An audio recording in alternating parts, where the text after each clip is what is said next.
Hi guys, and welcome to a coffee chat. I'm Dr. Boomer Brown with Doing Good at Work, and thank you for taking a few minutes of your time to invest in your life, hopefully to make your life better.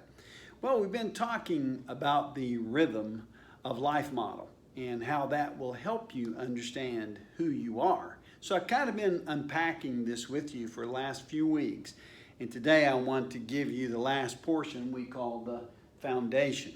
So far we've talked about the box, the center of your life, where you have the physical box, the mental box, emotional box, social box, and the spiritual spindle. We know that these boxes are always expanding and contracting. They're moving and it's spinning, and it's kind of like a river of life flowing through this box here. And now we know that we have two banks, the box and the banks, and we know that to manage all of this activity every day, we have to take some time, which we all have the same amount, block it out so that we can tackle the goals that we have in life. So very simple to understand. Everything we teach is very simple, just not easy to do. Okay, so you got the box and you've got the banks. And hopefully the banks are going to hold in life so that you're able to manage it, realizing that sometimes it overfloods its banks. Now, people would say, well, why don't you start with the foundation? Don't you build everything by building the foundation first? Sure. But the issue is this. Most of us, this is where life is today and where we're challenged most and where we make most of our decisions, where we feel things, we think things, we act out things, we live life in the zone. So I kind of start there because that's kind of scratching where it's itching. Now, the truth is, you need a strong foundation. So let me go over 1, 2, 3, 4 parts of the foundation and explain them to you. And then we'll come back a little bit later and maybe we'll help you with some tools to be able to strengthen your foundation. All right? The first thing that you need in any foundation to your life is what we call a world view. This is how you actually see the world. It's a worldview, okay? And the worldview that I choose to live by is called a Judeo-Christian worldview, and it's predicated upon Judeo-Christian values.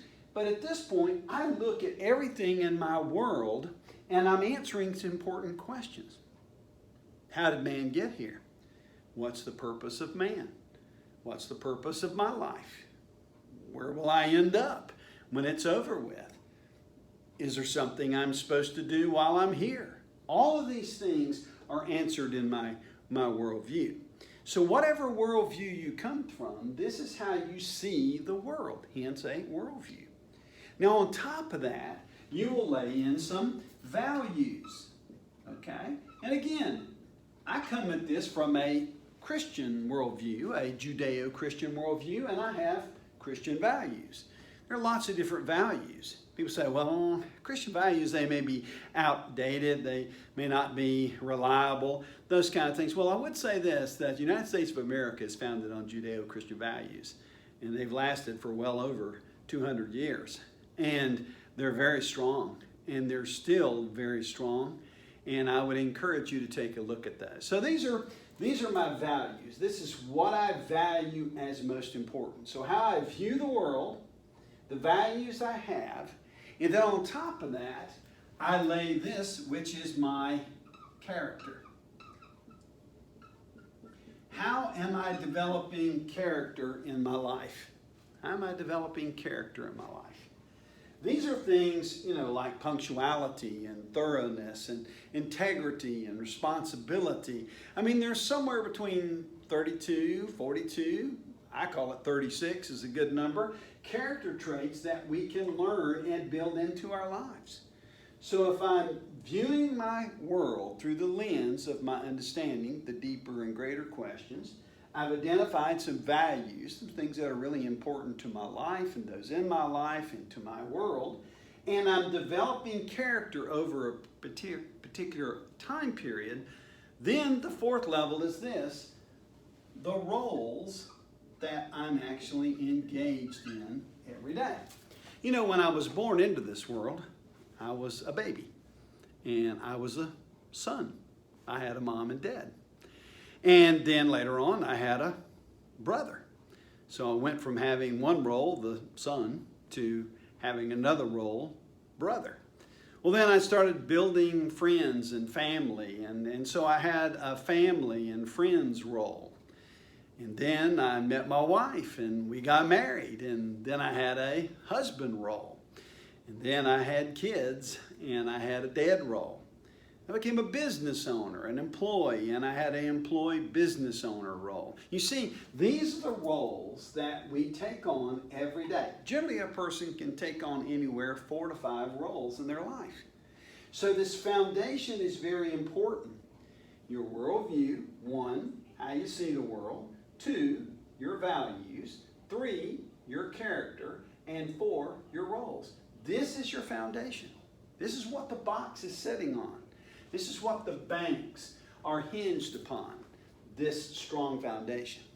Now, this is what I know. If this foundation starts to crumble, then this already is stressed up here. This even gets more stressed. Even though I didn't start here, I started here explaining the box and added the banks and then moved to the foundation. What I want to say to you today is this: the foundation is probably the most important thing in your life to determine who you really are. We'll talk about that another time, but you think about this model.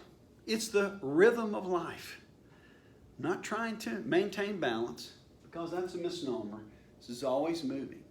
But I can build in some superstructures that will help me maintain a firm foundation to live my life upon, so that I can make good choices in order to live out my life to do the things that matter most to me. Listen, thanks for joining me for a coffee chat today. And as always, I hope to see you next week on a coffee chat.